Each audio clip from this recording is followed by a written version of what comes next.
வணக்கம் நட்புகளே. பாரதியார் கவிதைகள் நான் நிறைய படிச்சிருக்கிறேன். ஆனால் பாரதியார் பற்றி பாரதியாரின் வரிகளை வைத்தே ஒரு கவிதை படித்தேன். அதை உங்களோட பகிர்ந்துக்கிறேன்.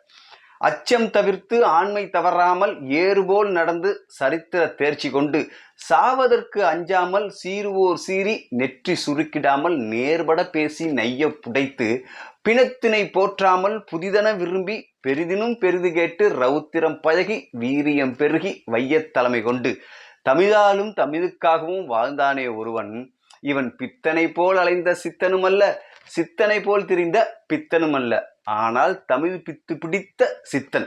தேடி சோர் தினம் தின்று பல சின்னஞ்சிறு கதைகள் பேசி மனம் வாடி துன்பம் மிக உழன்று பிறர் வாட பல செயல்கள் செய்து நரை கூடி கிழ பருவம் எய்தி கொடுங்கோற்றுக்கு இறையான பின் மாயும் பல வேடிக்கை மனிதரை போல நான் வீழ்வேன் என்று நினைத்தாயோ என்று கர்ஜித்தவன். அச்சமில்லை அச்சமில்லை என்று பாடி திரிந்த அக்கினி பறவை இவன். செங்கோலை வீழ்த்த எழுதுகோளுக்கு சக்தி கொடுத்தவன். திண்ணிய நெஞ்சம் வேண்டுமென்று தினம் தினம் சொன்னவன். மோகத்தை கொன்றுவிடு, இல்லையேல் உன் மூச்சை நிறுத்திவிடு என்று எச்சரித்தவன். ஜாதி எனும் சாவுக்கு சவுக்கடி கொடுத்தவன். சொல்லி சென்றவர்கள் மத்தியில் சொல்லி செய்தவன். சூரிய துண்டுகள் இவன் 2 கண்கள். மொழியின் மகுடம் இவன் முண்டாசு.